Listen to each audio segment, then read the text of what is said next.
اعوذ باللہ من الشیطان الرجیم بسم اللہ الرحمن الرحیم۔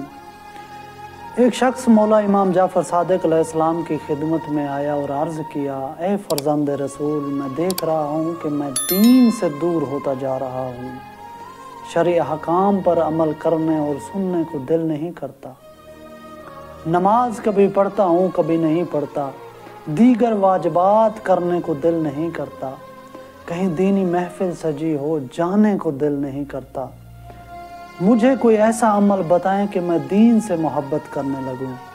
مولا امام صادق علیہ السلام نے فرمایا، تم قرآن مجید کی سورہ آل عمران کی آیت نمبر 8 کو روزانہ زیادہ سے زیادہ پڑھا کرو۔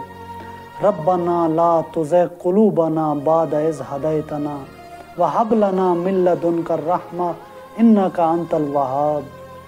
اے ہمارے رب، ہمارے دلوں کو ٹیڑھا نہ ہونے دے جبکہ تو نے ہمیں ہدایت دی، اور اپنے پاس سے ہمیں رحمت عنایت فرما، بے شک تو بہت زیادہ عطا کرنے والا ہے۔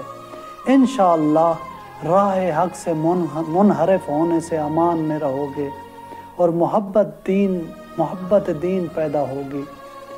اگر اس آیہ مبارکہ کو کم از کم روزانہ 112 مرتبہ پڑھو گے تو بہت جلد اس آیت کا اثر تم پہ ہوگا اور دین پر عمل کرنے لگو گے۔